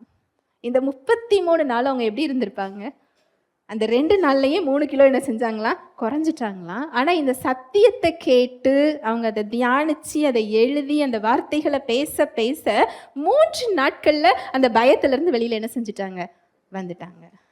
அடுத்து யாரு கூப்பிட்டு கேட்டால் கூட நான் சுகமாயிட்டேன், என்னோட ரிப்போர்ட் நார்மல் தான். வேலையை எடுத்து செய்ய ஆரம்பிச்சாங்களாம். அந்த வார்த்தையை கேட்டு கேட்டு பேசிக்கிட்டே இருந்தாங்களாம். 33வது நாள் பயாப்சி ரிப்போர்ட் வரும் பொழுது அந்த ரிப்போர்ட் நார்மல்னு சொல்லி வந்துதான். ஹல்லேலூயா, பிரைஸ் தி லார்ட். அவங்க சொன்ன சாட்சி என்ன அப்படின்னு சொன்னா, விசுவாசியின் அதிகாரத்துல ஒரு சத்தியம் உண்டு. சாத்தானும் அவன் நினைக்கிறத உங்ககிட்ட புகுத்த முடியாது, தேவனும் அவர் கொடுத்திருக்கிறத உங்க கையில என்ன செய்ய முடியாது? புகுத்த முடியாது. 2 பேருக்குமே உங்களுடைய அனுமதி தேவை. நீங்க எதை தேர்ந்தெடுக்கிறீங்களோ அதை நீங்க என்ன செய்ய முடியும்? பெற்றுக்கொள்ள முடியும். அந்த சாய்ஸ் யார் கையில தான் கொடுக்கப்பட்டிருக்கு? நம்ம கையில தான் கொடுக்கப்பட்டிருக்கு. ஒரு விசுவாசிக்கு இவ்வளோ பெரிய சுதந்திரத்தின் ஐஸ்வர்யமே உள்ள இருக்கு. ஆனா நம்ம அதை அறியாததுனால, நம்முடைய அறியாமையினால, நம்முடைய கவனம் அவரை பார்க்காம சூழ்நிலைகளை பார்க்கறதுனால, அந்த கவலையை தூக்கி நம்ம சிந்தனையில வைக்கிறதுனால, நம்ம செயல்கள் அந்த தயவை தேடுறதுனால அந்த சமாதானம் என்ன செஞ்சுக்கிட்டு இருக்கு? தடைப்பட்டு கொண்டு இருக்கின்றது. இந்த சத்தியம் எனக்கு தெரியலை அப்படின்னு சொன்னா, இந்த கவலை, அந்த அவன் கொடுக்குற பொய், அவன் சொல்ற உணர்வுகளை நம்பியே நான் கேன்சரை என்ன செஞ்சிருப்பேன்? பெற்றுக்கொண்டிருப்பேன். இந்த சத்தியம் விடுதலை செய்தது. ஹல்லேலூயா, பிரைஸ் தி லார்ட். அவங்க சொன்ன சாட்சி ரொம்ப நல்லா இருந்தது. அந்த பயத்தை ரொம்ப அழகா சொல்லியிருந்தாங்க. அவங்க எப்படிலாம் அவங்க கற்பனையே சாத்தான் மாத்திரா இல்லையா? அதாவது 50-50 சான்ஸ் தான் கேன்சராக இருக்கும் என்று ஒரு பயாப்சி ரிப்போர்ட் போகுது. அங்கே கற்பனை எப்படி மாறுது? கல்லறை எங்கே வைக்கணும், எந்த இடத்துல அடக்கம் பண்ணணும், அடக்க ஆராதனை எப்படி இருக்கும், இதெல்லாம் கற்பனைக்கு அவன் என்ன செய்கிறான்? கொண்டு வருகிறான். அதை நம்ப வைக்கிறதற்காக. இந்த மார்க்கெட்டிங் பண்ணுவாங்க இல்லையா அவங்க ப்ராடக்டை, அந்த ப்ராடக்ட் அவங்க என்ன சொல்லி சேல்ஸ் பண்ணுவாங்க? சூப்பர், இதை மாதிரி ப்ராடக்டை நீங்கள் எங்கேயும் என்ன செய்ய மாட்டீங்க? பார்க்க மாட்டீங்க. இதே மாதிரி பிசாசானவனும் அவனுடைய பொய்யை அழகா மார்க்கெட் பண்ணுவான். நம்ம நம்புற விதமாக நம்மளை எப்படியாவது பெற்றுக்கொள்றதுக்கு அவன் என்ன செய்வா? வகை தேடி கொண்டிருக்கிறான். ஆனா இதுக்கு மத்தியில அவர் நமக்கு சமாதானத்தை கொடுத்திருக்கின்றார். நம்ம எதை பார்க்க போறோம்? எதை பிடிக்க போறோம்? அதை உறுதியாய் பற்றி கொண்ட மனதை உடையவன் உண்மையே நம்பி இருக்கிறபடியால் நீர் அவனை எப்படி காத்துக்கொள்றாரா? பூரண சமாதானம். காற்றடிக்குது, புயல் அடிக்குது. ஏசு கிறிஸ்து படகுல என்ன செஞ்சுக்கிட்டு இருந்தாரு? தூங்கி கொண்டிருந்தார். படகு முழுவதும் தண்ணீரால நிரம்பி இருந்துதான். அப்படின்னா அவர் தலைநிலையா வச்சு தூங்குவாரு? இல்லை, தண்ணிக்குள்ள என்ன செஞ்சுக்கிட்டு இருந்தாரு? தூங்கி கொண்டிருந்தார். அதே சமாதானம் இன்று நமக்கு கொடுக்கப்பட்டிருக்கு. புயல் எழும்பலாம், கோலியாத் நின்று கொண்டிருக்கலாம், எரிகோ நின்று கொண்டிருக்கலாம், ராட்சதர்கள் நின்று கொண்டிருக்கலாம். பூரண சமாதானம் நமக்கு கொடுக்கப்பட்டிருக்கிறது. அந்த சமாதானத்துக்குள்ள நீங்க விசுவாசத்தின் மூலம் செல்லும் பொழுது அங்கதான் அந்த விடுதலை, வாழ்வு, சுகம் வைக்கப்பட்டிருக்கிறது. ஹல்லேலூயா, பிரைஸ் தி லார்ட். இயேசு கிறிஸ்துவின் ரத்தம் இந்த இடத்தை நமக்கு கொடுத்திருக்கிறது. ஜெபிக்கலாம். அன்பின் தகப்பனே, உம்மை நன்றியோடு துதிக்கிறோம் அப்பா, ஸ்தோத்தரிக்கிறோம், நன்றி செலுத்துகிறோம். உம்முடைய அன்புக்காக, உம்முடைய கிருபைக்காக, உம்முடைய இரக்கங்களுக்காக நன்றி அப்பா. ஆண்டவராகிய இயேசு கிறிஸ்துவின் ரத்தம் எங்களை பாவங்களற கழுவி எங்களை நீதிமானாக்கி இருக்கிறது. தேவனோடு எங்களை ஒப்புரவாக்கி இருக்கிறது. மரண பயத்திலிருந்து எங்களுக்கு விடுதலை கொடுத்திருக்கிறது. மனசாட்சியிலிருந்து எங்களை சுத்திகரித்திருக்கிறது. தேவனிடத்தில் சமாதானத்தை பெற்று தந்திருக்கிறது. எங்கள் சூழ்நிலைகளின் மத்தியில் தேவ சமாதானத்தை, எங்கள் இருதயத்தையும் எங்கள் சிந்தனைகளையும் காத்து கொள்ளக்கூடிய புத்திக்கு எட்டாத மேலான தேவ சமாதானத்தை அது எங்களுக்கு கொடுத்திருக்கிறது. நாங்கள் அதை விசுவாசிக்கிறோம் அப்பா. உம்முடைய சத்தியத்திற்காக நன்றி. ஜீவன் தரும் நித்திய ஜீவனை உடைய உம்முடைய வார்த்தைகளுக்காக நன்றி அப்பா. வந்திருக்கிற ஒவ்வொரு சகோதர சகோதரிகளையும் நான் உம்மிடத்தில் தருகிறேன். என்ன தேவையில வந்தார்களோ அவர்களுக்கு ஏற்ற மன்னாவை நீர் கொடுத்ததற்காக நன்றி. அவர்களோடு நீர் பேசியதற்காக, இடைப்பட்டதற்காக, உம்முடைய சமாதானத்தை கொண்டவர்கள் சிந்தனைகளை, இருதயத்தை நீர் நிரப்பினதற்காய் நான் நன்றி செலுத்துகிறேன் அப்பா. தடைகள் யாவும் இயேசுவின் நாமத்தினாலே நீங்கட்டும். தடைகளை நீக்கி போடுகிற ஜெய கிறிஸ்து அவர்கள் முன் செல்கிறதற்காக நன்றி. அவங்க இருதயத்தின் ஏக்கங்கள், விருப்பங்களை அவங்க பெற்றுக்கொண்டதற்காக நன்றி. வாழ்நாள் எல்லாம் நன்மையும் கிருபையும் அவர்களை பின்தொடர்கிறதற்காக நன்றி. தேவ சமாதானத்தை, தேவ சுகத்தை, தேவ ஆசீர்வாதத்தை இயேசுவின் நாமத்தினாலே அவங்க சரீரங்கள்ல, அவங்க வாழ்க்கையில நான் கட்டவிழ்கிறேன். இயேசுவின் நாமத்தினாலே ஆசீர்வதிக்கிறேன். இயேசுவின் மூலம் ஜெபிக்கிறேன் நல்ல பிதாவே, ஆமென்.